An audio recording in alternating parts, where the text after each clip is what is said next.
सामीन अंबर आपकी होस्ट आपके पसंदीदा शो हेल्थ फॉर एवरीवन में शो का आगाज़ दोबारा करते हैं खबरों के वक्फे के बाद। सामीन आज का हमारा शो लियाकत नेशनल हॉस्पिटल की जानिब से पेश किया जा रहा है और आज हम बात करेंगे वेरिकोस वेन्स के बारे में, उसको कैसे डायग्नोस किया जाता है, किन लोगों को ये होता है, क्यों होता है, इसका ट्रीटमेंट ऑप्शंस क्या इस वक्त मौजूद हैं कि नहीं, इसके ऊपर बात करेंगे और बहुत सारे मिस भी इसमें हैं लोगों को और इस पर भी बात करेंगे। रगें क्या होती हैं, ये बड़ा अहम सवाल है और ये भी मैं आज जानने की कोशिश करूँगी कि रगें जो खून के शरेयान हैं आपके जिस्म में हैं, क्या वो वाकई इतनी अहम होती हैं, क्या हम उनकी परवाह भी नहीं करते शायद कभी। हमारे साथ आज स्टूडियो में डॉक्टर एम हमाद आलम मौजूद है। He is consultant vascular surgeon है लियाकत नेशनल हॉस्पिटल में। अस्सलाम वालेकुम डॉक्टर हमाद। वालेकुम अस्सलाम। कैसे हैं डॉक्टर साहब आप? अल्हम्दुलिल्लाह ठीक ठाक। बहुत शुक्रिया डॉक्टर साहब आप हमारे स्टूडियो में आए। अच्छा डॉक्टर साहब, वैसे तो वेरिकोस वेन पे बात करेंगे लेकिन मैं चाहूँगी कि जो रगे जो खून के शरेयाने हमारे जिस्म में हैं उनका क्या अहम रोल होता है? बहुत अच्छा आपने ये क्वेश्चन किया इनिशियल लेवल पे। बेसिकली हमारी बॉडीज़ में 3 टाइप्स की वेसल्स होती हैं, ठीक है। एक तो आर्टरीज जिसे हम कहते हैं या उर्दू में शरेयान, जो कि दिल से खून लेके उनके हिस्सों की तरफ लेके जाती हैं, उनको ऑक्सीजन वाला ब्लड प्रोवाइड करती हैं, ठीक है। दूसरी वो होती हैं जो इस खून को वापस दिल में लाती हैं, जिसे हम वेन्स कहते हैं और उर्दू में वरीद कहते हैं, ठीक है। तो ये वापस खून का इनका काम होता है कि दिल में वापस पहुंचाए। और जो तीसरी होती हैं जिसका इल्म बहुत कम यूजुअली लोगों को होता है, वो लिम्फेटिक्स कहलाती हैं। उनका काम सिर्फ ये होता है कि जिस्म के जो अज़ा हैं उनसे जो एक्स्ट्रा पानी है वो लेके दोबारा से अपने सर्कुलेटरी सिस्टम में या जो भी हमारा हार्ट है उस पर वापस पहुंचाएं। तो ये बेसिकली 3 सिस्टम्स पे हमारा कॉम्प्राइज करता है वेस्कुलर सिस्टम, और तीनों ही की अपनी जगह बहुत ज़्यादा इम्पोर्टेंस है। बिल्कुल बिल्कुल। अच्छा डॉक्टर साहब, जब हम बात करते हैं वेरिकोस वेन्स की बिल्कुल। तो मैं चाहूँगी कि वेरिकोस वेन्स क्या होती हैं और इसकी होने की क्या वजूहात आप देखते हैं? जैसे कि अभी मैंने एक्सप्लेन किया कि 3 सिस्टम है, जिसमें एक वेनस सिस्टम भी है या वरीद सिस्टम है, जिसका काम बेसिकली ब्लड को वापस पहुंचाना होता है दिल की तरफ। तो अगर इसमें कोई इशू होता है सिस्टम में कि कोई वेन ब्लॉक होती है या प्रॉपरली वर्क नहीं करती या डैमेज हो जाती है, तो उसके नतीजे में ये होता है कि वेरिकोज वेन डेवलप्ड होती हैं, और उसमें यही होता है कि ब्लड प्रॉपरली पंप नहीं होता बैक टू द हार्ट, और पूल होता है लिम्स में, जमा हो जाता है। यूजुअली लोअर लेग्स में कॉमन होता है, क्योंकि जो लोग प्रोलॉन्ग अरसे तक खड़े रहते हैं तो उनमें फिर ये ब्लड पूल होता है और फिर वेरिकोज वेन का इशू डेवलप्ड होता है। तो सिर्फ वही लोग जो ज़्यादा देर तक खड़े रहते हैं उन्हीं को ये ज़्यादा होने के चांसेस होते हैं या किसी और कंडीशन में भी ये हो सकता है? जो हेरिडिटरी मसला भी है जी क्या ये? बिल्कुल, बिल्कुल आपने ये सही इस तरफ पॉइंट किया कि एक तो खैर ये हमने डिस्कस किया कि जो ज़्यादा अरसा खड़े रहते हैं बाय प्रोफेशन, जैसे डॉक्टर्स ही हैं, नर्सेज हैं, मेडिकल स्टाफ है, पुलिसमैन हैं, आर्मी पर्सनल हैं, शॉपकीपर्स हैं, ये सब यूजुअली 6 to 12 आवर्स खड़े होते हैं। तो इनमें ये मसला होता है खड़े रहने की वजह से कि ब्लड पूल होता है, टांगों में जमा रहता है और ये होती हैं। लेकिन इसके अलावा स्पेशली ख़वातीन में प्रेगनेंसी में ये होता है, क्योंकि जाहिर सी बात है उसमें ये होता है कि जो एब्डोमिनल कैविटी होती है उसमें फीटस होता है, बेबी होता है, तो वो उसका भी प्रेशर होता है। तो उसकी वजह से फीमेल्स में जो कॉमन कॉज है सबसे, वो प्रेगनेंसी है, ठीक है। जचगी के दौरान वो वेन्स फूल जाती हैं, बढ़ जाती हैं, अगर उसमें मुनासिब प्रिकॉशंस नहीं लिए जाएँ तो वो प्रॉब्लम करती हैं। तो ये एक दूसरी बड़ी वजह है। और तीसरी फिर ये कि हेरिडिटरी बिल्कुल होती है, जिनियाती, कि जिनकी फैमिलीज़ में ये डिजीज़ रन कर रही है कि जिसमें वेन्स कमज़ोर होती हैं, वरीद कमज़ोर होती हैं, तो उनमें ये होता है कि वालिद में भी है, बच्चों में भी हैं, वालदा में भी है, फिर उनके बच्चों में भी, तो इस तरह से फैमिली में भी रन करती हैं। तो ये 3 एक इम्पॉर्टेंट अहम कॉजेज़ हैं, वजह हैं जो कि वेरिकोज वेन करती हैं। सही। अच्छा डॉक्टर साहब, जैसे आपने कहा कि बहुत सारे लोगों का प्रोफेशन ऐसा होता है जिसमें उनको बहुत खड़ा रहना पड़ता है या ड्यूरिंग प्रेगनेंसी है, तो आप क्या ऐसा सजेशन देते हैं कि जो लोग बहुत लंबे टाइम के लिए खड़े होकर ड्यूटी देते हैं तो क्या ऐसा उनके लिए मशवरा होगा कि ये वेरिकोज वेन्स ना प्रोड्यूस हों, तो क्या उनको करते रहना चाहिए अपनी ड्यूटी के दौरान? ये आपने एक बड़ा अहम क्वेश्चन किया। इसमें जो कुछ ऐसी तदाबीर हैं जो अगर वो करें तो बिल्कुल इसमें कमी वाक़या हो सकती है इस बीमारी में, या इसकी हम जो प्रिवलेंस है इसको कम कर सकते हैं।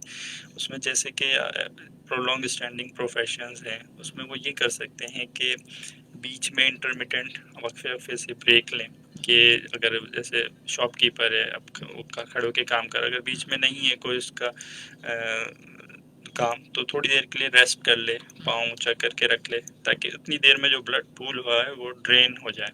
ठीक है।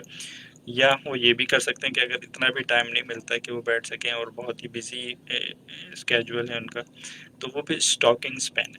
ये इस तरह के मोजे होते हैं जिसमें प्रेशर होता है और वो फुट से लेके पूरा थाई तक होते हैं। वो पहन, जब आप सुबह उठे, आप काम पे जा रहे हैं और आपको पता है कि अब आप 6 से 8 घंटे खड़े होना है, तो आप वो पहन के जाएं ताकि वो उसके आपकी वेन्स को कंप्रेस करे, और जो वेन खुद से नहीं कंप्रेस होके ब्लड भेज रही है ऊपर, तो वो एक्सटर्नल कंप्रेशन से वो ब्लड पुश हो और वो हार्ट में जाकर ड्रेन हो। तो ये भी इस वजह से भी इनका जो है वो डिजीज़ पे कंट्रोल पाया जा सकता है या उससे प्रिवेंट किया जा सकता है। सही। इसी तरह ख़वातीन प्रेगनेंसी में यही जो मैंने मौज़े बताया, स्पेशलाइज्ड होते हैं प्रेशर वाले स्टॉकिंग, वो यूज़ करें प्रेगनेंसी में, ताकि वो अगेन वही वेन्स को कंप्रेस करें और ब्लड उनका ऊपर पुश होता है। तो ये कुछ मैंने आपको एहतियाती तदाबीर बताई। और स्पेशली सोते वक्त ये सारे लोग अगर टांग के नीचे पिलोज रखें 1 या 2, जिससे कि इनका फुट एंड ऊपर हो जाए, पाँव ऊंचा हो जाए, तो सारा जो खून है वो ऑटोमेटिकली ग्रेविटी की वजह से ड्रेन होगा हार्ट में।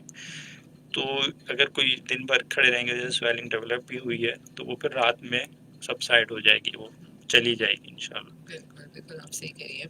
अच्छा डॉक्टर साहब बहुत सारे लेग्स के प्रॉब्लम्स हो सकते हैं या वेन्स के इश्यूज़ हो सकते हैं, तो सम टाइम मरीज़ जो होता है वो डिफरेंशिएट नहीं कर पाता कि ये वेरिकोज़ वेन्स का मसला है या वेन्स और या लेग का मसला है।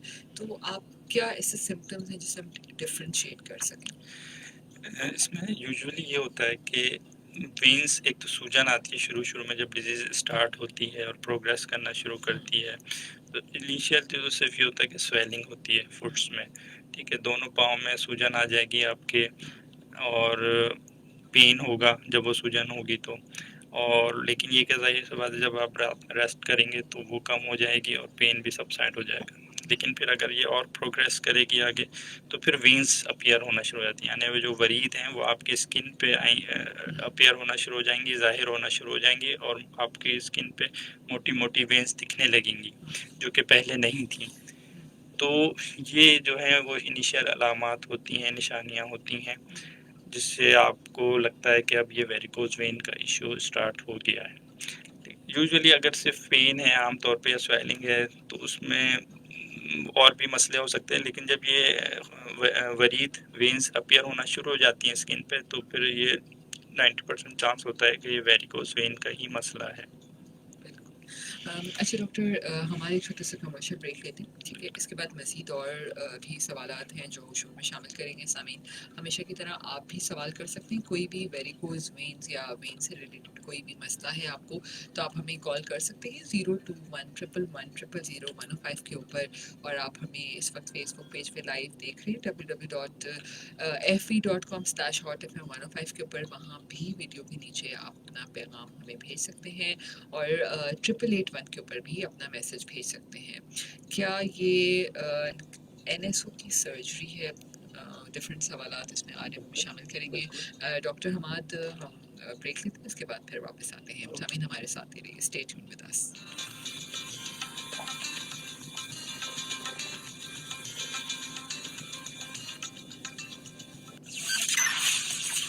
We'll be right back after this short commercial break.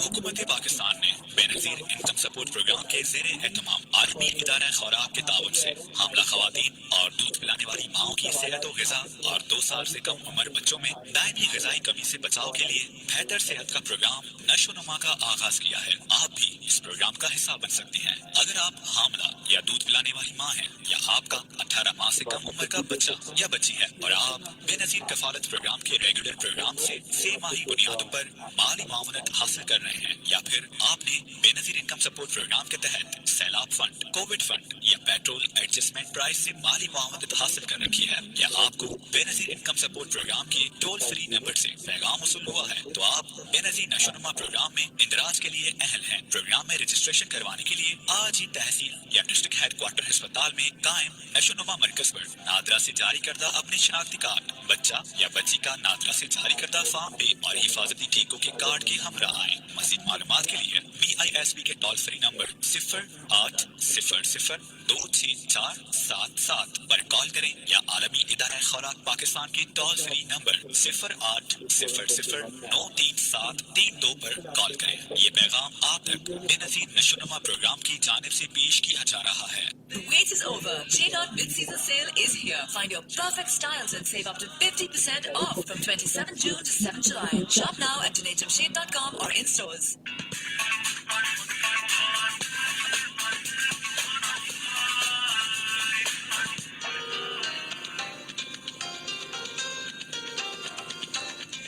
सामीन अंबर आपकी होस्ट आपके पसंदीदा शो हेल्थ फॉर एवरीवन में इस वक्त आप हमें सुन रहे हो हॉट एफएम 105 के स्टूडियो से लाइव। और सामीन आज हम बात कर रहे हैं diagnosis and treatment of varicose veins के बारे में बात कर रहे हैं। रगें होती क्या हैं उसको भी हमने समझने की कोशिश की। डॉक्टर अहमद आलम आज हमारे साथ मौजूद है, कंसल्टेंट वेस्कुलर सर्जन है from Liaquat National Hospital. Doctor साहब एक कॉल लेते हैं फिर आगे चलते हैं। जी अस्सलाम वालेकुम।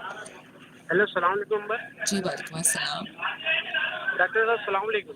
वालेकुम सलाम। डॉक्टर साहब मेरा नाम मकसूद अली है और मैं बुटीक में काम करता हूँ ना। ठीक है डॉक्टर साहब वो मैं जब सोता हूँ ना तो मेरे उल्टे पैर में ना बहुत ज़्यादा खिंचाव आता है। ऐसा मैं तड़पता रहता हूँ, कभी रस्सी बांध लेता हूँ पैर में, कभी क्या, सिर्फ सोते वक्त।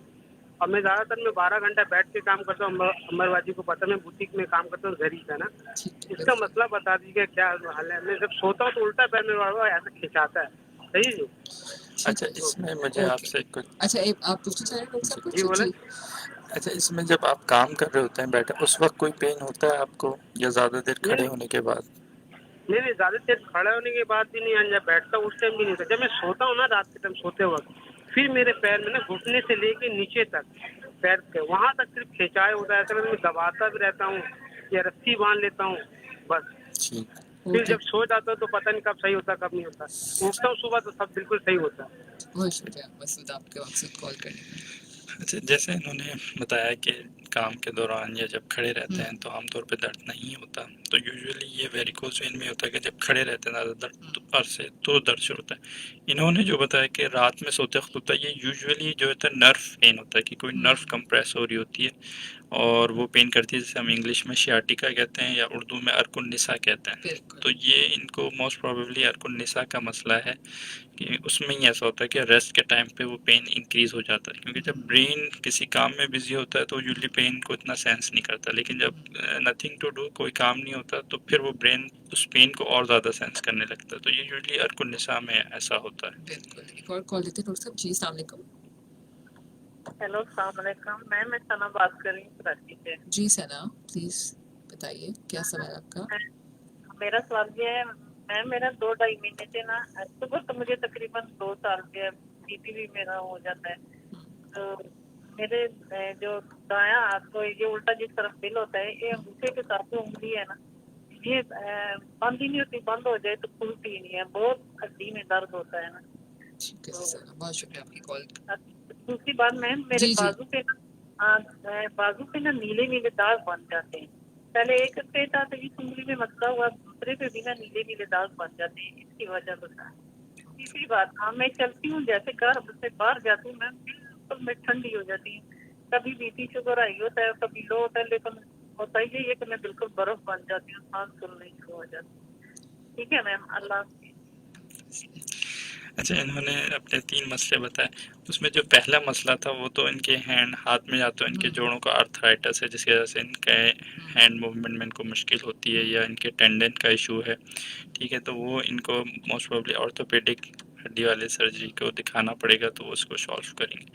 दूसरा इन्होंने कहा कि नीले धब्बे बन जाते हैं, तो बाज़ दफ़ा वो जो खून जमाने वाली चीज़ होती है प्लेटलेट्स, वो कमी हो जाती है, और स्पेशली जो वायरल इन्फेक्शन आजकल हैं चल रहे हैं, चिकनगोनिया या और दूसरे इस तरह के, तो उसमें ये बहुत ज़्यादा कॉमन है, तो उसकी वजह से वो हो सकता है। इसके लिए इन्हें चाहिए कि अपना ब्लड टेस्ट कराएं ताकि देखा जाए कि प्लेटलेट कि कितना उसमें है क्वांटिटी। और जो लास्ट इन्होंने कहा कि ठंडी पड़ जाती हैं या वो हो जाती हैं, तो मोस्ट प्रोबेबली इसमें इनको ब्लड प्रेशर का कोई इशू हो कि जब बाहर निकलती हैं, और जिस तरह से आजकल गर्मी है तो इनका ब्लड प्रेशर मज़ीद लो होता हो और फिर इनको ठंडे पसीने आने लगते हैं और या इनको चक्कर आने लगते हैं। बिल्कुल। अच्छा डॉक्टर साहब, जब हम वेरिकोज वेन्स की बात करते हैं, सिम्टम्स के बारे में भी आपने हमें बताया। अच्छा, बहुत सारे ये सिर्फ क्या टांगों के एरिया में ही नीले रंग के या इस किस्म के वेन्स के निशान आने लगते हैं, या जिस्म में किसी और हिस्से में भी हो सकते हैं? 95% ये टांगों में ही ये मसला होता है, 95%, लेकिन ये हो सकता है और जगहों में, हाथ में भी हो सकता है, जिस्म के बाकी अज़ा को भी ये इन्वॉल्व कर सकता है, लेकिन प्राइमरली 95% ये टांगों में ही होता है। एक और कॉल लेते अस्सलाम हैं वालेकुम। जी। वालेकुम सलाम। क्या हाल है मैडम, कैसे हैं? जी मैं ठीक हूँ। कौन सा बात कर रहे हैं? मैं मोहम्मद आसिफ बात कर रहा हूँ, कराची कुरंगी से। जी मोहम्मद आसिफ। मेरा ये सवाल था कि एक्सीडेंट में जो है मेरी कोई रगें डैमेज हुई हैं दिमाग की, जिसकी वजह से नज़र वीक हो गई है मेरी। ओके। क्या वेन का जो रगें जो डैमेज हुई हैं, इसका कोई इलाज, कोई डॉक्टर साहब के पास अगर कोई मुलाकात वगैरह?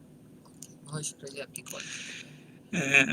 ये इन्होंने जो सवाल पूछा, इनके मोस्ट प्रोबेबली कोई नर्व का इशू है कि जो एक्सीडेंट में इनकी डैमेज हो गई है ब्रेन से जो आती हैं आइज़ को, तो बेसिकली इसमें न्यूरोसर्जन जो है वो इनको हेल्प आउट कर सकते हैं। वेस्कुलर केस में ऐसा इशू नहीं लग रहा, ठीक है, तो इनको न्यूरो सर्जरी में दिखाना होगा, कंसल्ट करना होगा, इंशाल्लाह तो इनका मसला हल होगा। ठीक है, तो आसिफ साहब आप न्यूरो कंसल्टेंट को दिखाएं तो वो आपकी इसमें मदद कर सकेंगे। अच्छा डॉक्टर साहब, जब वेरिकोज वेन की बात करते हैं तो बहुत सारे लोगों को मैंने देखा है जो उसका ट्रीटमेंट नहीं करते। वो कहते हैं कि खुद से ही बहुत सारी चीज़ें कर रहे होते हैं। तो जब वेरिकोज वेन को बहुत लंबे अरसे तक ना ट्रीट किया जाए तो क्या रिस्क हो सकते हैं? ये आपने एक बहुत अच्छा सवाल किया कि यूजुअली जो हमारे यहाँ पाकिस्तान में जो वेस्कुलर डिजीज़ हैं एड्रेस नहीं हो पाती हैं। इसकी एक वजह तो ये कि यहाँ पे इतने वेस्कुलर सर्जन अवेलेबल नहीं हैं, और पूरे पाकिस्तान में हार्डली रजिस्टर्ड वेस्कुलर सर्जन्स में भी के 25 तक हों बस। तो इसलिए जो है वो डॉक्टर्स को भी यूजुअली इल्म नहीं होता कि किसको रेफ़र करना है। अगर किसी को वेरिकोज वेन है, यूजुअली फिर वो जनरल सर्जरी या दूसरे जगहों पे भेज देते हैं जहाँ पे वो प्रॉपर ट्रीटमेंट नहीं ले पाते। तो इसमें बिल्कुल जैसा आपने कहा कि अगर प्रॉपरली पेशेंट को वेस्कुलर सर्जरी के पास, वेस्कुलर सर्जन के पास वक्त पे अगर उनको रेफ़र कर दिया जाए और उनकी इन्वेस्टिगेशन जो कि यूजुअली हम अल्ट्रासाउंड करते हैं इनिशियल लेवल पे, उस पर डायग्नोस कर दें, तो इसमें बिल्कुल ट्रीटमेंट ऑप्शंस होते हैं, जिसमें इनिशियली अगर बिल्कुल इनिशियल स्टेज पे तो सिर्फ कंजर्वेटिव मैनेजमेंट हम करते हैं कि स्टॉकिंग एडवाइस कर दी और मेडिसिन। लेकिन अगर डिजीज़ और एडवांस है तो फिर सर्जरी, या अब तो लेटेस्ट इसकी जो आ गई है इंटरवेंशन लेज़र थेरेपी, वो भी हम कर सकते हैं। तो बिल्कुल इसमें ऑप्शंस, ट्रीटमेंट ऑप्शंस अवेलेबल हैं। बिल्कुल, यानी अगर आप अच्छा बहुत सारे लोगों को मैंने ऐसे भी देखे हैं, उनकी कंप्लेन होती है कि उसमें से ब्लीडिंग भी होने लगती है। बिल्कुल, ये जब लास्ट स्टेज होती है, इसको हम बेसिकली वेरिकोज वेन को हम ग्रेड करते हैं 1 से लेके 6 तक। तो ये जो लास्ट स्टेज होती है 5 और 6, इसमें पेशेंट बिल्कुल ब्लीडिंग के साथ आ सकता है, ब्लीड कर सकता है ऑन एंड ऑफ। तो और उसमें इसको अर्जेंट, इसका मतलब ये कि इसको अर्जेंट ट्रीटमेंट की अब ज़रूरत है। बिल्कुल। तो डॉक्टर साहब, वेरिकोज वेन का जो पेशेंट होता है तो वो यूजुअली नॉर्मल जितने से वॉक होती है, फिजिकल एक्टिविटी होती है, तो उतनी लेवल पे नहीं कर पाता है। इसमें थोड़ा सा मिसकंसेप्शन भी है। एक्चुअली अगर वॉक करें तो ये बेनिफिशियल होता है वेरिकोज वेन पेशेंट के लिए, लेकिन क्योंकि पेशेंट को पेन इंक्रीज होता है स्टैंडिंग पे या वॉकिंग पे, तो इसलिए वो उसको अवॉइड करने लगते हैं और डिजीज प्रोग्रेस करती है। इसमें बेसिकली वॉकिंग एडवाइस है, लेकिन विद स्टॉकिंग।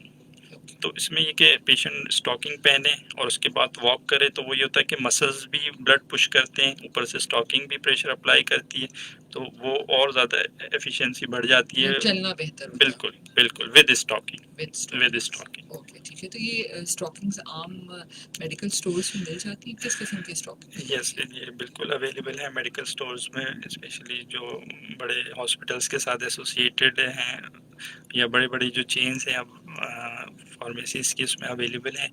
इसमें उनको आप यही कहेंगे कि हमें वेरिकोज वेन की स्टॉकिंग्स चाहिए, तो वो फिर उसको स्पेसिफिकली वही उनको देंगे, वेरिकोज वेन स्टॉकिंग। और इसमें साइज़ होते हैं, अगर किसी की डिजीज़ ऊपर तक है, नी के ऊपर भी है, घुटने से ऊपर भी है, तो वो फिर अबव नी वाली या थाई वाली जो कि रान तक आती है स्टॉकिंग, वो लेंगे। और अगर किसी की सिर्फ घुटने के नीचे तक है, तो वो जो है घुटने तक की या नीज तक की स्टॉकिंग लेंगे। तो इसमें डिफरेंट साइजेस हैं और लेंथ हैं, अकॉर्डिंग टू पेशेंट डिजीज़ हम एडवाइस करते हैं उसको। सही। अच्छा डॉक्टर साहब, इसके डायग्नोसिस के लिए यूजुअली क्या टेस्ट करवाए जाते हैं?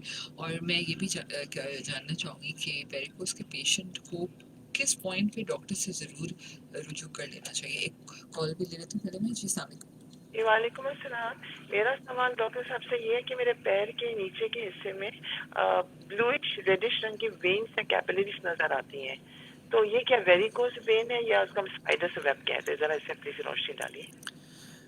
ये आपने बहुत अच्छा सवाल किया। इसमें देखें, ये वेरिकोज वेन जब स्टार्ट होती है, तो वो जैसे मैंने पहले भी बताया प्रोग्राम में कि हम इसको स्टेज 1 से लेके 6 तक क्लासिफाई करते हैं। तो स्टेज 1 में ऐसा ही होता है कि छोटे छोटे निशान बनते हैं, जैसे हम स्पाइडर वेन्स कहते हैं, स्किन पे अपीयर होते हैं, और उसमें बहुत ही छोटी वेन्स होती हैं 1 mm की, तो वो इनिशियली अपीयर होती हैं, लेकिन फिर ये होता है कि वो ग्रेजुअली बढ़ती जाती हैं, फिर बड़ी वेन्स भी आहिस्ता आहिस्ता अपीयर होनी शुरू होती हैं, वो फिर C3 स्टेज होती है, और फिर उसमें स्वेलिंग भी होती है, और फिर जब स्किन में धब्बे पड़ना शुरू हो जाते हैं तो वो 4थी स्टेज आ जाती है, और जब ब्लीडिंग स्टार्ट हो जाती है, ज़ख़म बन जाता है, तो वो 5th स्टेज होती है, और फिर वो ब्लीडिंग अगर नहीं रुक रही है, ज़ख़म सही नहीं हो रहा, तो वो लास्ट स्टेज है 6।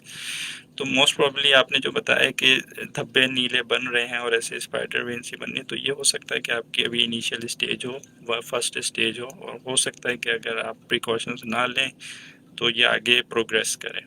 सही। तो ऐसी सिचुएशन पे हमें डॉक्टर के पास चले जाना चाहिए। बिल्कुल, जैसा आपने भी क्वेश्चन किया कि क्या इनिशियल मैनेजमेंट होनी चाहिए और किस स्टेज पे डॉक्टर के पास आना चाहिए, तो C3 लेवल पे पेशेंट को लाजमी डॉक्टर के पास जाना चाहिए, यानी कि जब उसकी वेन्स अपीयर होना शुरू हो गई हैं लेग में, साथ में उसको स्वेलिंग भी है, और जब ज़्यादा देर खड़े रहते हैं तो पेन भी स्टार्ट हो जाता है, तो ये C3 स्टेज है, और इस पे लाजमी पेशेंट को डॉक्टर को दिखाना चाहिए। उससे पहले जो माइनर C1 या C2, जैसे मैंने बताया कि स्पाइडर वेन्स बन रही हैं, हल्के हल्के निशान आ रहे हैं, उसमें बेसिकली कॉस्मेटिक कंसर्न होता है, स्पेशली फीमेल्स का, तो वो कॉस्मेटिक ट्रीटमेंट से वो हो सकता है सही, क्योंकि उसमें ना उसको पेन होता है ना सूजन आती है, तो इसलिए उसमें ऐसा और कुछ करने की ज़रूरत नहीं। लेकिन जब C3 में आ जाए, सूजन आने लगे, दर्द होने लगे, तो वो लाजमी उसको वैस्कुलर सर्जरी को कंसल्ट करना चाहिए। Vascular surgeon usually first initial stage में जब पेशेंट प्रेजेंट करता है, तो वो जो वर्कअप करते हैं उसमें एक डॉपलर अल्ट्रासाउंड एक होता है वेन्स का, वो करवाते हैं, जिसमें हमें वेन का स्टेटस पता चलता है कि अंदर वेन्स कैसी हैं, डायलेट हो गई हैं, साइज में बढ़ गई हैं, फूल गई हैं, वो ब्लड सही पंप कर रही हैं दिल की तरफ या नहीं कर रही हैं, उनके जो वेल्व्स हैं वो सही हैं या ख़राब हो गए हैं। तो ये सारी डिटेल फिर हमें अल्ट्रासाउंड से पता चलती है, और फिर अकॉर्डिंगली जो है ट्रीटमेंट प्लान करते हैं। बिल्कुल। डॉक्टर, हमारे एक छोटा सा कमर्शियल ब्रेक लेते हैं, इसके बाद फिर वापस आते हैं मजीद सवाल। ट्रीटमेंट कौन कौन से हैं, कुछ सवाल आ रहे हैं कि क्या इसमें हर हाल में सर्जरी करनी होती है और कब करनी होती है, क्या क्या लेटेस्ट एडवांसमेंट इसमें मौजूद है, उसमें भी बात करेंगे। हमारे साथ ही रहिए सामीन, स्टे ट्यून्ड विद अस।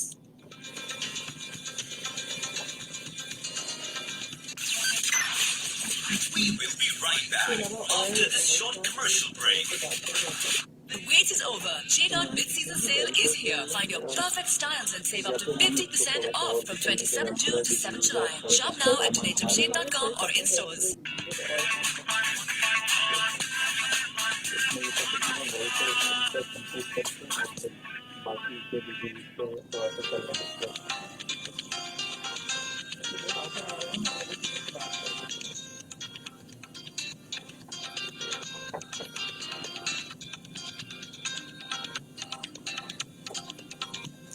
सामीन अंबर आपकी होस्ट आपके पसंदीदा शो हेल्थ फॉर एवरीवन में इस वक्त आप हमें हॉट एफएम 105 के स्टूडियो से लाइव सुन रहे हैं। डॉक्टर एसएम हमाद आलम आज हमारे साथ स्टूडियो में मौजूद हैं। कंसल्टेंट वेस्कुलर सर्जन है फ्रॉम लियाकत नेशनल हॉस्पिटल। अच्छा डॉक्टर साहब, वेरिकोज वेन्स के बारे में आपने काफ़ी डिटेल में बताया, ट्रीटमेंट्स क्या क्या इस वक्त मौजूद है?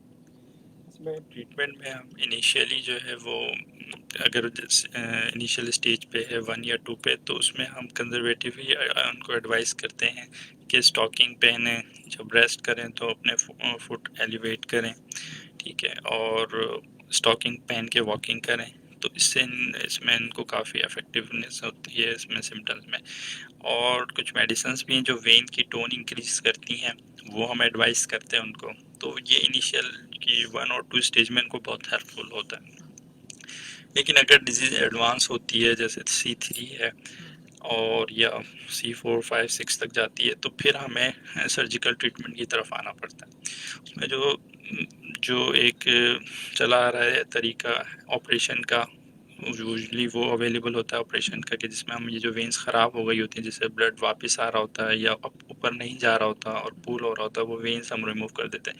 क्योंकि वेन्स जो होती हैं लोअर लेग में, वो तकरीबन 20 से 25 होती हैं जो कि ब्लड ऊपर ले जा रही होती है। तो उसमें से जो 2-3 ख़राब होती हैं, वो हम जो प्रॉपर्ली फंक्शन नहीं कर रही होती हैं, उनको हम रिमूव कर देते हैं। तो ये तो एक ट्रेडिशनल जो चला आ रहा है मेथड शुरू से, वो है सर्जरी का। लेकिन अब इसमें एडवांसमेंट भी आ गई हैं, लेज़र ट्रीटमेंट आ गई, जिसमें ये होता है कि हम एक लेज़र फाइबर होता है जिसके ज़रिए से जो वेन्स प्रॉपर्ली काम नहीं कर रही होती हैं, जिनसे ब्लड लीक होकर वापस आ रहा होता है, उसको हम उससे बर्न कर देते हैं। तो उससे ये होता है कि वो जो पाथवे होता है, जो पैसेज होता है जिससे ब्लड वापस आ रहा होता है, वो बंद हो जाता है, और फिर जो है ये जो ब्लड की पूलिंग है ये रुक जाती है, और पेशेंट को सिम्टम्स में जो है वो उसके रिलीव्ड हो जाते हैं सारे।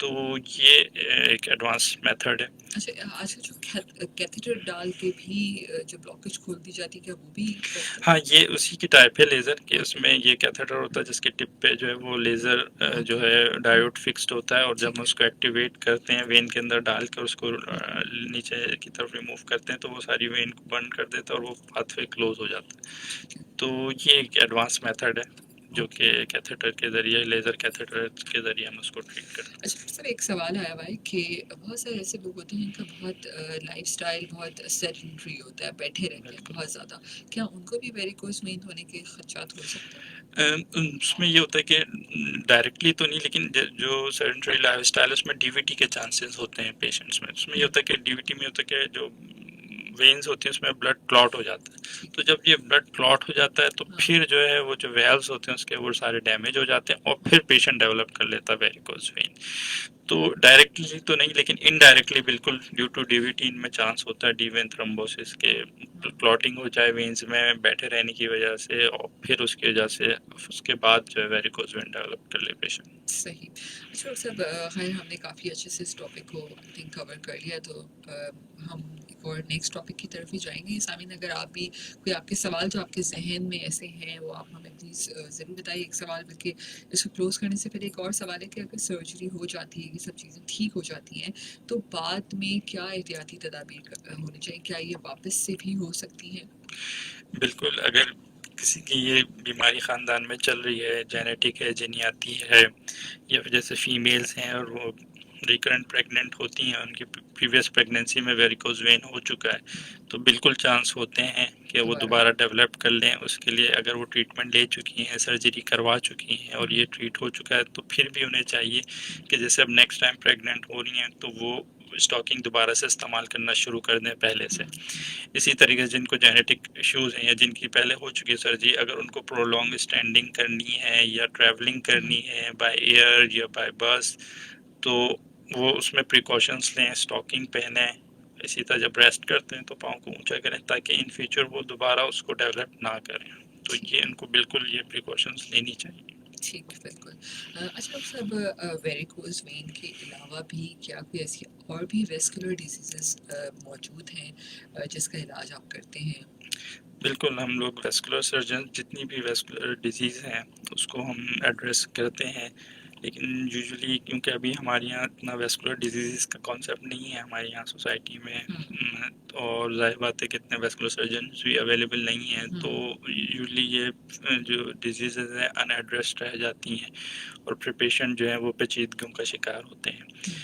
वेस्कुलर सर्जन्स बेसिकली जो देखते हैं इसमें आर्टीरियल डिजीज़ है, जिसमें कि दिल के अलावा खून की रगों का जिस्म के किसी भी हिस्से में खून की रगों का बंद होना, चाहे वो टांगों की हो, हाथों की हो, दिमाग की हो, जिसकी वजह से फालिज का अटैक हो जाता है। तो ये सारी खून की रगें हम उसको डील करते हैं, इनमें से कोई भी अगर बंद हो दिल के अलावा तो हम उसको देखते हैं और उसको खोलने की कोशिश करते हैं।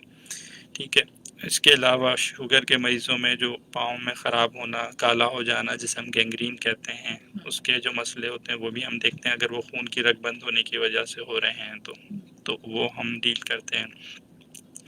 इसके अलावा जो बच्चे और बड़ों में अक्सर आप देखते हैं कि बहुत ज़्यादा खून के गुच्छे बन जाते हैं, बाज़ दफ़ा चेहरे पे या पीठ पे लाल रंग के, और जिसको हम कहते हैं आर्टीरियोवेनस मेलफॉर्मेशन या हेमेंजियोमास, तो वो भी हम उसको रिमूव करते हैं, उसको निकालते हैं, क्योंकि वो खून की रगों का एक गुच्छा बन जाता है नॉर्मल और उसको निकालना ज़रूरी होता है, तो वो हम उसको देखते हैं।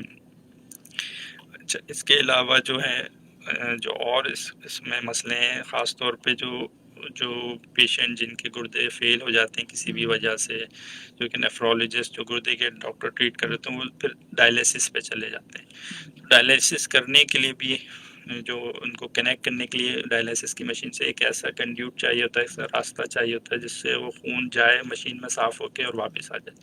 तो वो जो रास्ता या कंड्यूट होता है वो भी हम क्रिएट करते हैं, जिसे आर्टीरियोवेनस फिस्टुला कहते हैं।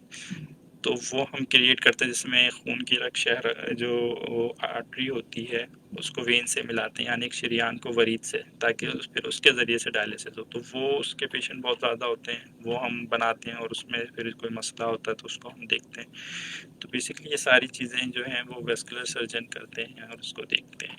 सही। अच्छा डॉक्टर साहब, बहुत दफ़ा ऐसा होता है कि शुगर के मरीज़, हम देखते हैं कि शुगर के मरीज़ को पाँव में नैरोपैथी बहुत सारे उस पर देखी बिल्कुल। जाती है, तो क्या इसका भी कोई इलाज है वेस्कुलर सर्जन्स के पास? न्यूरोपैथी बेसिकली ये होता है कि जो नर्व जो ब्रेन से आ रही होती हैं, जो महसूस करने का काम कर रही होती हैं, वो शुगर बढ़े रहने की वजह से या प्रोलॉन्ग शुगर अगर किसी को 5 साल से ज़्यादा है, तो नर्व में ये होता है कि शुगर डिपॉजिट होती है और फिर उसकी कंडक्शन जो उसकी खसूसियत होती है वो ले जाने की इम्पल्स वो ख़त्म हो जाती है, जिसकी वजह से जो शुगर के पुराने मरीज़ होते हैं वो महसूस करना बंद कर देते हैं। इसमें जो चीज़ इनको हेल्प कर सकती है वो एक तो शुगर कंट्रोल, के वो अपनी शुगर अच्छी कंट्रोल रखें, और दूसरा ये कि विटामिन B12 होता है जिसकी डेफिशिएंसी से ये चीज़ होती है, तो उसका सप्लीमेंट लें। लेकिन क्योंकि ये नर्व का इशू है जो कि ब्रेन से सिग्नल्स ले जाती हैं और लाती हैं, तो इसमें हम इनको इतनी हेल्प नहीं कर सकते क्योंकि हमारी फील्ड वेस्कुलर सर्जरी है, खून की रगों का, तो इसमें हम इतना ज़्यादा हेल्प आउट नहीं कर सकते कि सिवाय इसके कि शुगर कंट्रोल करे पेशेंट और विटामिन B12 के सप्लीमेंट ले। सही। अच्छा डॉक्टर साहब, बहुत सारी ऐसी ख़वातीन हैं जिनके अंदर हमने देखा है फाइब्रॉइड्स के मसाइल होते हैं, तो क्या उसको भी वेस्कुलर सर्जन कर सकते हैं? यूजुअली पहले दौर पे बहुत बड़ी-बड़ी सर्जरीज़ इसकी की जाती थी, तो अब कुछ ऐसा सिस्टम है कि जिसमें हम इतनी बड़ी सर्जरी ना की जाए? फाइब्रॉइड्स में यूजुअली ये होता है कि एक एबनॉर्मल मास बन जाता है बच्चेदानी के अंदर, और उसमें यही होता था कि सर्जरी करके रिमूव करते हैं। लेकिन अब जैसे हर चीज़ में एडवांसमेंट आ रही है, तो उसमें ये करते हैं कि यूजुअली अगर कोई जो उसकी ब्लड सप्लाई है जिसकी वजह से वो साइज़ में इंक्रीज़ हो रहा है उसको हम ब्लॉक कर दें, जिसके बाद वो जो है वो सिकुड़ना शुरू हो जाए। तो ये एक ऑप्शन हम बिल्कुल कर सकते हैं वेस्कुलर एंडोवेस्कुलर सर्जरी के ज़रिए, कि जो खून की रग उसको खून सप्लाई कर रही है उसको ब्लॉक कर दें ताकि वो सिकुड़ जाए और सिकुड़ के ख़त्म हो जाए। और इसके अलावा ख़वातीन में इसके अलावा जो हम कहते हैं कि पेल्विक डिजीज़ होती हैं, पेल्विक कंजेशन सिंड्रोम, जिसमें होता है खून की रगें एबनॉर्मल वेन्स बन जाती हैं और उसमें खून जमा हो जाता है, जिसकी वजह से उनको पेट में निचले हिस्से में दर्द रहता है और भारीपन महसूस होता है। तो उसका इलाज भी हम एंडोवेस्कुलर करते हैं कि वही जो वेन्स एक्स्ट्रा बन जाती हैं उनको बंद कर देते हैं, ब्लॉक कर देते हैं, और जिसकी वजह से वो खून की रगें फिर सिकुड़ जाती हैं और फिर ये जो मसला होता है उनका दर्द का वो सेटल हो जाता है। ओके। सही। अच्छा डॉक्टर साहब, हाँ, बस एक सवाल इस पे आया हुआ है वेस्कुलर सर्जन के हवाले से ही कि लिवर कैंसर, तो क्या इसमें कुछ वेस्कुलर सर्जन का कोई रोल हो सकता है जब ट्यूमर्स हो जाते हैं लिवर के अंदर? लीवर सर्जरी में यूजुअली ये होता है कि अगर लीवर में इस तरह के कैंसर्स हो गए तो उसमें ये होता है कि उसमें रेडियो फ्रीक्वेंसी एब्लेशन या इस तरह के ट्रीटमेंट अवेलेबल होते हैं, जिसमें ये होता है कि सिर्फ मखसूस वो जो ट्यूमर है उसको जला दिया जाए या जला के ख़त्म कर दिया जाए लेज़र के ज़रिए, या और भी एजेंट्स होते हैं वो होते हैं जिसमें एंडोवेस्कुलर का रोल है, नॉट डायरेक्टली बट इनडायरेक्टली। लेकिन बेसिकली जो इसको देखते हैं वो इंटरवेंशनल रेडियोलॉजिस्ट या लीवर सर्जन डायरेक्टली, कि उसको अगर एब्लेट भी कर दिया या जला भी दिया तो फिर उसको रिमूव करना है, छोड़ना है, या रिमूव करना है तो किस तरह से फिर करना है। तो main part usually hepatobiliary surgeon का होता है, इंटरवेंशन रेडियोलॉजिस्ट का होता है, लेकिन हाँ उसमें कहीं जो है वो रोल वेस्कुलर सर्जन का भी होता है उस पूरी ट्रीटमेंट की प्लानिंग में। Basically it is a team work में। बिल्कुल। तो अभी जो वेस्कुलर, ज़ाहिर है हमारा पूरा निज़ाम जो है वो वेन्स पे ही मुब्तला है और सारी रगें खून की शरेयानें हमारी पूरी उस पर दौड़ रही हैं। तो डॉक्टर साहब, ये जो मसाइल, जैसे हमने वेरिकोस पे भी काफ़ी डिटेल में बात की, तो आप क्या समझते हैं कि वेस्कुलर जो भी नई एडवांसमेंट्स आ रही हैं, नई सर्जरीज आ रही हैं, तो क्या ये अफोर्डेबल हैं इतनी, एक आम इंसान इसको अफोर्ड कर सकता है? ये आपने इसमें बड़ा इंटरेस्टिंग क्वेश्चन किया, क्योंकि बेसिकली एंडोवेस्कुलर ट्रीटमेंट जो है उसकी उसमें ये होता है कि आप खून की रग के थ्रू उसके अंदर से जाते हैं और फिर जहाँ पे वो ब्लॉक होती है अंदर से ही उसको अपने कैथेटर के ज़रिए या आलात के ज़रिए से खोलते हैं, ठीक है। या अगर कहीं ब्लीडिंग होती है तो उस ब्लीडिंग को रोकते हैं, तो मेनली हम एंडोवेस्कुलर के थ्रू ये करते हैं। लेकिन जो उसके जो आलात होते हैं, जो उसके कैथेटर्स होते हैं, वो बहुत ही नाजुक और बहुत ही जदीद तरीके से तैयार किए जाते हैं और यूजुअली ये फैसिलिटीज़ अवेलेबल यहाँ नहीं हैं। इसकी चीज़ें ज़्यादातर बाहर से आती हैं और जैसे कि आपको पता है कि डॉलर फ्लक्चुएशन होती है, तो ये चीज़ें भी इसी हिसाब से महंगी होती रहती हैं। तो इस हिसाब से इसका जो इलाज है एंडोवेस्कुलर रिलेटिवली महंगा है और ये एक इशू है कि लोगों के अफोर्डेबिलिटी में इशू आता है इसको अफोर्ड करने के लिए, क्योंकि नॉर्मल जो ट्रेडिशनल इलाज है उसके मुकाबले में इसकी कीमत 3 to 4 टाइम्स ज़्यादा होती है। तो अभी बहुत कम गवर्नमेंट सेटअप हैं जिसमें ये गवर्नमेंट की तरफ से चीज़ें अवेलेबल हैं और पेशेंट इससे फ़ायदा उठा रहे हैं। ज़्यादातर प्राइवेट सेक्टर इसको करता है और जाहिर बात है उसमें एक्सपेंसिव होता है वो, और आम लोगों की अप्रोच से बाहर है। कॉल डिस्कनेक्ट हो गई। डॉक्टर साहब, एक छोटा सा कमर्शियल ब्रेक लेते हैं, फिर मज़ीद और बाकी सवालात को भी करेंगे। फिर एक और सवाल आया कि why diabetes damage your blood vessels, और क्या हम इससे दोबारा से रिकवर कर सकते हैं, ठीक है। और स्मोकर्स के बारे में भी आया हुआ एक सवाल, क्या smokers have the high risk of blockage of veins, क्या इसमें वेस्कुलर सर्जरी का कोई कम हाथ हो सकता है? इससे बात करेंगे। एक कॉल ले लेते हैं जी। अस्सलाम वालेकुम। हेलो। मेरा डॉक्टर साहब से ये पूछना सवाल है कि मेरे चेस्ट से लेकर के एब्डोमेन तक ब्राउन और रेड रंग के तिल हैं।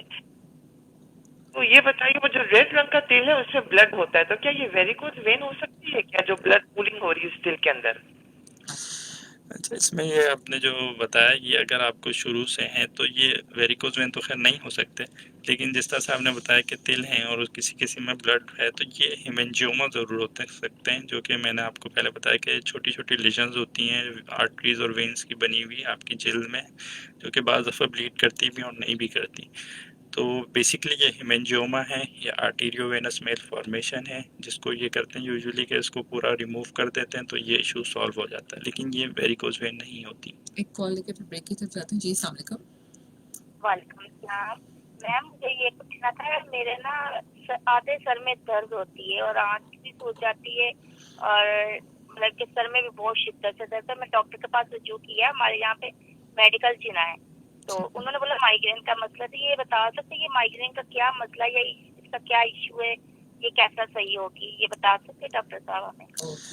अच्छा इन्होंने ये क्वेश्चन किया, ये बेसिकली तो ये खैर भी एक लेकिन ये रगों का मसला हाँ, ज़रूर ये है लेकिन डिफरेंट है ये न्यूरोलॉजिस्ट हाँ, बेसिकली इसको डील करते हैं। इसमें बेसिकली मिग्रेन में ये होता है, जैसे हम उर्दू में आमतौर पे आधे सर के दर्द से जी, मशहूर है कि ब्रेन में कुछ इस तरह के केमिकल्स इम्बैलेंस हो जाती है जिससे वो पेन होता है। यूजुअली टेंशन की वजह से, या जो लोग कैफ़ीन ज़्यादा इस्तेमाल करते हैं या चॉकलेट ज़्यादा इस्तेमाल करते हैं, कॉफ़ी बहुत ज़्यादा पीते हैं, उनमें ये कॉमन होता है। और उसकी वजह से जो इम्बैलेंस केमिकल्स होता है ब्रेन में, तो उसकी वजह से ये होता है। और इसको बेसिकली न्यूरोलॉजिस्ट देखते हैं, वो आपको इसमें मदद कर सकते हैं कि किस तरह की मेडिसिन दें जिससे आपका ये प्रॉब्लम सॉल्व हो जाए। बिल्कुल डॉक्टर साहब छोटा सा ब्रेक लेते हैं, ओके, फिर वापस आते हैं। सामीन हमारे साथ ही 3-4 सवाल जो स्मोकर्स और डायबिटीज़ का तो जवाब डॉक्टर साहब दे चुके थे, ठीक है, लेकिन स्मोकर्स चाहते हैं कि उनकी भी कोई ब्लॉकेज हो तो वो भी इससे खोल दें, लेकिन सिगरेट मत छोड़िएगा, ठीक है, हमारे साथ ही रहिए, stay tuned with us. Smokers लोग सवाल करते हैं ना, मुझे बड़े लगते हैं। We will be right back after this short commercial break.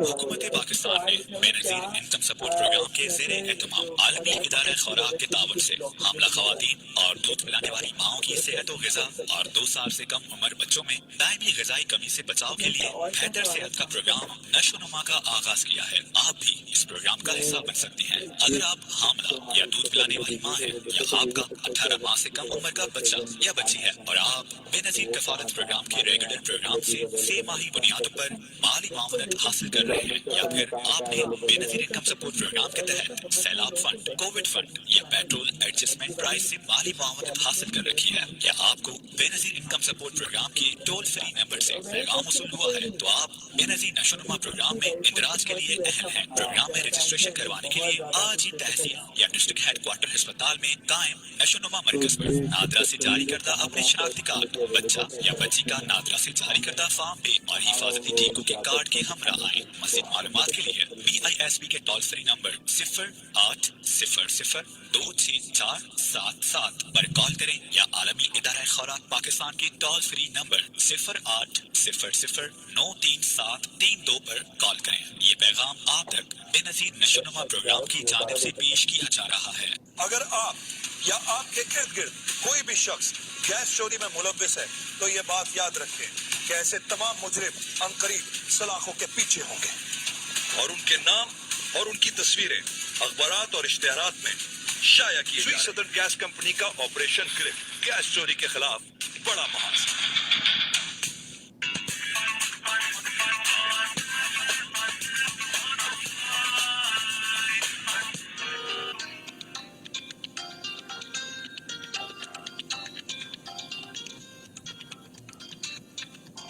सामीन अंबर आपकी होस्ट, आपकी पसंदीदा शो हेल्थ फॉर एवरीवन में। सामीन इस वक्त आप हमें सुन रहे हैं हॉट FM 105 के स्टूडियो से लाइव, और इस वक्त हमने शो के पहले हिस्से में वेरिकोज वेन्स के बारे में बात की, उनके डायग्नोस और ट्रीटमेंट के ऊपर बात की। इसके बाद हमने मुख्तलिफ वो डिजीज़ जो वेस्कुलर सर्जन देखते हैं उसके बारे में भी बात की, और हमारे पास कुछ सवालात भी आए, डॉक्टर साहब ने उनका जवाब भी दिया। एक सवाल हमारे पास आया हुआ था स्मोकर से रिलेटेड कि स्मोकिंग करने के बाद भी खदशे होते हैं रगों को बंद होने का, तो क्या उसमें भी कोई आप हेल्प आउट कर सकते हैं? जी बिल्कुल ये सही है कि जैसे सिगरेट स्मोकिंग के इतने सारे नुकसान आते हैं, उसमें ये नुकसान भी शामिल है कि ये बिल्कुल खून की रगों को ब्लॉक करता है, चाहे वो दिल की हों, दिमाग की हों या जिस्म के और किसी हिस्से की हों। तो इसका सबसे पहले जो इसकी रेमेडी है वो तो यही है कि आप स्मोकिंग को स्टॉप करें, ठीक है। उसमें अगर आपके लिए डिफ़िकल्ट है तो साइकेट्रिस्ट से या डॉक्टर से रिजू करें। इसमें निकोटीन गम्स और मेडिसन हैं जो कि इसको छोड़ने में, क्विट करने में मदद देती हैं, उसका सहारा आप ले सकते हैं with the permission of doctors. और दूसरा ये कि अगर ब्लॉक हो गई हैं या अब इस स्टेज तक आ गए हैं तो उसमें बिल्कुल फिर हम उसको वर्कअप कर सकते हैं। उसके लिए टेस्ट करा के, CT स्कैन करा के देख सकते हैं कि कितनी ब्लॉकेज है, और वो मेडिसिन से कवर हो सकता है या हमें सर्जरी की तरफ जाना पड़ेगा, या एंडोवेस्कुलर कोई ऐसा इसमें ऑप्शन मौजूद है, कहते हैं कैथेटर डाल के अगर हम उसको खोल सकें तो बिल्कुल हम वो उसको यूज़ कर सकते हैं और हेल्प आउट कर सकते हैं पेशेंट को। सही, लेकिन आपने कहा कि डायबिटीज़ में इसका इतना हेल्प आउट नहीं कर सकते। डायबिटीज़ में अगर तो ब्लड वेसल्स ब्लॉक होने की वजह से इशू हो रहा है तब तो हम बिल्कुल हेल्प कर सकते हैं कि हम उसको वही सर्जरी करके या एंजियोप्लास्टी करके खोल दें। लेकिन अगर हाँ नर्व इन्वॉल्व है ब्रेन की, तो उसमें हम जो न्यूरोपैथी जिसे हम कहते हैं उसमें हम उनको इतना हेल्प आउट नहीं कर सकते। एक कॉल लेते हैं जी, अस्सलाम वालेकुम। वालेकुम सलाम, जुबैदा अदीब नॉट नाज़माबाद से। जी सलाम जुबैदा, कैसे हैं? वालेकुम सलाम, प्रोग्राम माशाल्लाह बहुत अच्छा है, डॉक्टर साहब अच्छा बता रहे हैं। अस्सलाम वालेकुम डॉक्टर साहब। वालेकुम सलाम। डॉक्टर साहब वो पानी देने वाला आ गया था, थोड़ा सा मेरा आगे का आपका ये छूट गया है प्रोग्राम। मुझे जरा आप बता दें कि वेरिकोस को आप किस तरह डिफाइन करेंगे, नंबर 1। नंबर 2, क्या ये बीमारी बच्चों में भी होती है? बहुत शुक्रिया जी। अच्छा, वेरिकोज वेन जो होती हैं वो यही आपकी खून की रगें जो वापस लाने वाली होती हैं वो फूल जाती हैं, उसकी वजह से टांगों में दर्द होता है और सूजन होती है। ठीक है, ये इसकी अलामात और डेफिनेशन है। इसमें हम सर्जरी भी करते हैं, अवेलेबल है मेरे पास, और हम इसका लेज़र से भी ट्रीटमेंट करते हैं, वो भी अवेलेबल है, वो भी हम कर रहे हैं अपने हॉस्पिटल में। और जो बाकी आपने बताया कि बच्चों में ये है या नहीं, तो उस बच्चों में बहुत कम चांस होता है कि ये हो। अगर होता है तो वो दूसरा मसला होता है, जैसे हम आर्टीरियोवेनस मेलफॉर्मेशन कहते हैं, उसमें भी कुछ खून के गुच्छे बन जाते हैं जो कि जिल्द में और जिस्म के बाकी आज़ा में नमूदार होते हैं, लेकिन वेरिकोज वेन आमतौर पर बच्चों में नहीं होता। ओके, बच्चों में नहीं होता। तो ज़्यादातर ये एज ग्रुप किस एज ग्रुप में? यूजली अगर तो जैसे मैंने बताया कि लॉन्ग प्रोलॉन्ग स्टैंडिंग का प्रोफेशन है तो अर्ली एज में अपीयर हो जाता है, 20 ऑनवर्ड्स, 30 ऑनवर्ड्स। और फीमेल्स में यूजली जो प्रेगनेंसी की एज होती है उसमें फीमेल्स में अपीयर होता है। तो यूजली आपको ये 25 से लेके 50-60 एज की एज ग्रुप्स में मिलता है। सही। अच्छा डॉक्टर साहब, वेस्कुलर सर्जन या वेस्कुलर सर्जरीज इस वक्त अगर मैं पाकिस्तान की बात करूं तो सारे ये नई स्पेशलिटी लोगों को नहीं पता होता है, तो मैं जानना चाहूँगी कि इस वक्त कहाँ कहाँ ये डॉक्टर्स वेस्कुलर सर्जन मौजूद हैं, आप भी कहाँ बैठते हैं, और सर्जरीज इस वक्त पाकिस्तान में या कराची में कहाँ कहाँ हो रही हैं? जी, ये एक बहुत इम्पोर्टेंट सवाल है, स्पेशली कि वेस्कुलर सर्जन अवेलेबल नहीं है। तो अगर सबसे पहले अपने शहर कराची की बात करूं तो यहाँ पे अगर हम गवर्नमेंट सेटअप में देखें तो ये अभी बहुत अच्छे इसमें गवर्नमेंट ने स्टेप लिया है कि सिविल हॉस्पिटल के साथ जो बेनज़ीर भुट्टो ट्रॉमा सेंटर है उसमें वेस्कुलर सर्जरी का एक वार्ड डेवलप किया है, जिसमें ओपन सर्जरी और एंडोवेस्कुलर सर्जरी दोनों के ऑप्शंस अवेलेबल हैं। और अल्हम्दुलिल्लाह बहुत अच्छे डॉक्टर्स वहाँ अवेलेबल हैं जो कि डेली बेसिस पे ओपीडी भी करते हैं और ट्रीटमेंट भी कर रहे हैं। तो गवर्नमेंट सेटअप में एक ये है जो कि अच्छा इंस्टीट्यूट है जो कि वेस्कुलर सर्जरी की दे रहा है। इसके अलावा SIUT में अवेलेबल है वेस्कुलर सर्जरी, लेकिन यूजुअली वो अपने जो किडनीज के रिलेटेड डॉक्टर और के जो पेशेंट्स होते हैं उन्हीं को ज़्यादा ट्रीट कर रहे होते हैं। उसके बाद अगर आप प्राइवेट सेटअप में आ जाएं तो आगा खान में अवेलेबल है। मैं जिस हॉस्पिटल में काम करता हूँ लियाकत नेशनल हॉस्पिटल, उसमें ये अवेलेबल है। ठीक है, उसमें हमारे पास भी दोनों तरह के ऑप्शंस हैं, हर तरह की हम सर्जरीज भी कर रहे हैं, एंडोवेस्कुलर भी कर रहे हैं, और जितने भी वेस्कुलर के इश्यूज़ हैं अल्हम्दुलिल्लाह वो सब हम कर रहे हैं, जिसमें एओर्टा के मसाइल, aortic aneurysm, peripheral aneurysm, arteriovenous malformation, haemangioma, varicose vein, arteriovenous fistula, dialysis के लिए जो यूज़ होते हैं वो, इवन जो रियर वेस्कुलर इश्यूज़ हैं जैसे सर्वाइकल रिब होता है या कैरोटिड एंड आर्टरेक्टमी है जिसमें कैरोटिड जो दिमाग को खून पहुंचाती है और ब्लॉक होती है तो पैरालिसिस का अटैक या हो जाता है उसको, तो वो भी हम वो भी प्रोसीजर्स करते हैं। तो अल्हम्दुलिल्लाह हमारे पास लियाकत नेशनल हॉस्पिटल में वेस्कुलर के जितने भी मराज हैं उन सब की ट्रीटमेंट हम कर रहे हैं और सबकी ट्रीटमेंट मौजूद है, और हमारे पास 3 कंसल्टेंट मौजूद हैं लियाकत में।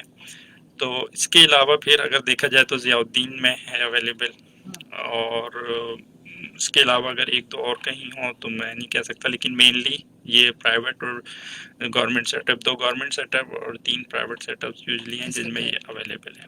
इसके अलावा अगर आप पूरे मुल्क की भी बात करें तो इस्लामाबाद में शिफा हॉस्पिटल में अवेलेबल है वेस्कुलर सर्जरी का वार्ड, वहाँ पे आप कर सकते हैं। और गवर्नमेंट सेटअप में अगर आप जाएँ तो रावलपिंडी में जो आर्म फोर्सेस हॉस्पिटल है वहाँ पे ये अवेलेबल है वेस्कुलर सर्जरी, CMH पिंडी में, बिल्कुल वहाँ पे अवेलेबल है। इसके अलावा अभी लाहौर में 2-3 वेस्कुलर सर्जन हैं जिन्होंने अपनी प्राइवेट प्रैक्टिस डेवलप की है, और बलूचिस्तान में अभी मैंने रिसेंटली सुना है कि गवर्नमेंट सेटअप में जो ट्रॉमा सेंटर उन्होंने बनाया है वहाँ पे एक वेस्कुलर सर्जन अवेलेबल है। तो ये कुछ चंद मुकामात हैं पूरे मुल्क में और हमारे कराची शहर में जहाँ पे वेस्कुलर जो रजिस्टर्ड सर्टिफाइड वेस्कुलर सर्जन जहाँ अवेलेबल हैं और ट्रीटमेंट कर रहे हैं। सही, एक कॉल लेते हैं जी। अस्सलाम वालेकुम। वालेकुम सलाम, मैं से इब्राहिम बोल रहा हूँ। जी इब्राहिम साहब। 73 ईयर्स एज है ना, ठीक है। और मेरी कमर में तो खैर अक्सर दर्द रहता है, लेकिन अभी मेरे घुटनों में जो है ना, अगर मैं करवट लेके सोता हूँ तो राइट साइड वाले घुटने में दर्द रहता है, फिर टांगे सीधी कर देते हैं तो दर्द खत्म हो जाता है, और कभी कभी जो है ना पीछे भी निकलती है ना घुटनों में, तो और मेरे पट्टे जो है वो जरा सा रेस्ट करता हूँ या लेटते हैं तो अकड़ जाते हैं ना, तो पूछना चाहिए घुटनों में पीप पड़ सकती है क्या? मैं वो जो मैं स्टूल टेस्ट वगैरह कराए हैं तो उसमें पस आ रहा है, मेरे 4 से 6% जो है ना वो स्टूल में पस भी आ रहा है, तो क्या हड्डियों में भी पस हो सकती है इसकी वजह से? ओके जी, बहुत शुक्रिया। आपने जो क्वेश्चन किया उसमें ये कि आपको जोड़ों का दर्द हो सकता है, जाहिर बात है आपने 73 बताई, तो उसमें यूजुअली जोड़ों और पट्टों का दर्द हो सकता है जैसा आप बता रहे हैं। इसमें वेन्स का या नर्व का इशू तो नहीं लग रहा। बाकी आपका दूसरा क्वेश्चन ये था कि आपके स्टूल के जो पखाने के टेस्ट है उसमें पस सेल्स आ रहे हैं, तो आमतौर पर उसके जोड़ों से ताल्लुक नहीं होता। अगर उसमें पस आ रहा है तो एक अलग मसला है, आपको पेट में इन्फेक्शन हो सकता है, लेकिन उसका जोड़ों से कोई ताल्लुक नहीं होता, तो आप उसके लिए परेशान ना हो कि कहीं जोड़ों में पस पड़ गया हो, वो उसका उससे ताल्लुक नहीं है। बिल्कुल। Thank you so much doctor Hamad, आपने काफ़ी अच्छा डिटेल में बताया, और मैं आखिर में हमने शुरू किया इसी इन 2-3 शोज़ पहले ही कि बहुत सारे लोग मुझसे सवाल करते थे कि जो आपके पास इतने सारे डॉक्टर्स आते हैं तो यकीनन ये लोगों का इलाज तो करते हैं, कि कभी आप उनसे आपने ये पूछा कि वो अपनी सेहत का ख्याल कैसे रखते हैं? तो मैं ये जानना चाहूँगी, हमारे सामीन भी जानना चाहेंगे कि वैसे तो आप मरीज़ों का इलाज करते हैं, ठीक है, तो एक डॉक्टर अपनी सेहत का ख्याल कैसे रखता है? लाइफस्टाइल एक डॉक्टर के लिए कितनी अहमियत का हामिल है? बिल्कुल, ये बहुत एक इम्पॉर्टेंट एस्पेक्ट है डॉक्टर्स के लिए भी, और डेफिनेटली बिलखुसूस मैं तो एज अ वेस्कुलर सर्जन अपने लाइफस्टाइल का बहुत ख्याल रखता हूँ कि रात में जल्दी सोना है, सुबह अर्ली मॉर्निंग उठना है। उसके बाद जो है अगर रेगुलर एक 10 मिनट्स की अगर मॉर्निंग में टाइम है तो वॉक कर ली या जॉगिंग कर ली, वरना इवनिंग में अगर है तो इवनिंग में कर ली जिस वक्त भी टाइम मिले। और इसके अलावा जो भी फजूलियात हैं, स्मोकिंग हो गई, पान छा लिया, इसमें कोई कभी भी इन्वॉल्वमेंट नहीं रही कभी भी इसमें, क्योंकि जाहिर सी बात है प्रूवन फैक्ट है कि सब मुज़र सेहत चीज़ें हैं, तो इसको आप बिल्कुल अवॉइड करें। हेल्दी लाइफस्टाइल, फ्रूट्स का इस्तेमाल मेरा ज़्यादा है, सैलेड का इस्तेमाल मैं ज़रूर करता हूँ खाने के साथ, और फिर इसी तरह खाने में भी सारी चीज़ें रूटीन से हैं कि एक दिन सब्ज़ी होगी, एक दिन दाल होगा, एक दिन फ़िश होगी, एक दिन पोल्ट्री प्रोडक्ट्स होंगे, मीट होगा, तो इस तरह से अपना ये बनाया हुआ है और उसके अकॉर्डिंगली चलते हैं। बहुत ज़्यादा सॉफ्ट ड्रिंक्स को अवॉइड करता हूँ, जूसेस जो आर्टिफिशियल होते हैं उनको मैं अवॉइड करता हूँ, वो नहीं लेता। बहुत ज़्यादा चॉकलेट और ये कोल्ड ड्रिंक्स इनको अवॉइड करता हूँ। वीक में जस्ट 1 और 2 इससे ज़्यादा मैं यूज़ नहीं करता। तो बिल्कुल डॉक्टर्स को भी वैसे ही ख्याल रखना होता है जैसे पेशेंट करते हैं, बल्कि इनफैक्ट डॉक्टर्स को शायद ज़्यादा रखना होता है, क्योंकि पेशेंट्स उनकी तरफ देख रहे होते हैं, उनसे चीज़ें सीख रहे होते हैं या उनसे गाइडेंस ले रहे होते हैं, तो उनको तो बिल्कुल जो हिफ़्ज़ान सेहत के असूल हैं उसको फॉलो करना चाहिए। बिल्कुल बिल्कुल डॉक्टर साहब, और मुझे बहुत अच्छा लगा आपके सुन के हेल्दी लाइफस्टाइल बिल्कुल आप यकीनन यहाँ आके आगाही दे रहे हैं, तो हम खुद इसको कितना फॉलो करें ये सबसे बड़ा अहम चीज़ है। और मैं देखती हूँ कि लाइफस्टाइल को फॉलो करना शुरू में शायद थोड़ा सा मुश्किल लगता है कि आज हमने वॉक भी करनी है, हमने यार बिस्किट नहीं खाने या चॉकलेट नहीं खाने या फिजी ड्रिंक नहीं पीनी, कुछ अरसे की बात होती है, फिर आपको खुद भी आदत हो जाती है, ठीक है, और फिर आप आई थिंक खुद गिल्टी भी फील करते हैं कि अगर आप बहुत ज़्यादा ये सब कुछ खाने लग जाए। तो thank you so much doctor साहब कि आप हमारे शो में आए। कैसा लगा आपको शो पे आके? रेडियो की इम्पोर्टेंस पे कुछ कहेंगे? बिल्कुल, मुझे डेफिनेटली बहुत अच्छा लगा। एक तो इस हिसाब से कि इसके ज़रिए, रेडियो के ज़रिए आप बहुत सारे लोगों तक अपना पैगाम पहुंचाते हैं, बहुत सारे लोगों को अवेयरनेस देते हैं उनको कि क्या उनके मसाइल हैं, कैसे हल करना है, किधर जाना है, किसको दिखाना है, क्या करना है। तो इस हिसाब से रेडियो का एक बहुत इम्पोर्टेंट रोल है। इवन जो आपका मीडिया अब जो चल रहा है, इवन इस दौर में भी, कि आप लोगों को अवेयरनेस दे सकते हैं, उनको बेसिक जो नॉलेज है किसी भी सिलसिले में, चाहे एजुकेशन का टॉपिक आप कर रहे हो, डिजीज़ का कर रहे हो, मेडिकल का कर रहे हो, कोई सोशल प्रॉब्लम हो, कोई और प्रॉब्लम हो, तो आप बहुत इसको इफेक्टिवली रेडियो के ज़रिए इसको डील कर सकते हैं। बिल्कुल। Thank you so much doctor Hamad. इंशाल्लाह फिर आपसे किसी और शो में किसी और नए टॉपिक पे बात करेंगे। बहुत इंशाल्लाह शुक्रिया आपका आने का। सामीन आपका भी बहुत बहुत शुक्रिया कि आप हमारा शो सुनते हैं, और मैं उम्मीद करती हूँ कि हम अगर जब सेहत की बात करते हैं तो सिर्फ बात नहीं करते, और हम इस बात की पूरी उम्मीद करते हैं कि आप हमारे जो डॉक्टर्स यहाँ पर बहुत अपना कीमती वक्त निकाल के आते हैं उनकी बातों पे अमल करेंगे और अपनी ज़िंदगी में सेहत को सबसे ज़्यादा हाईएस्ट प्रायोरिटी देंगे।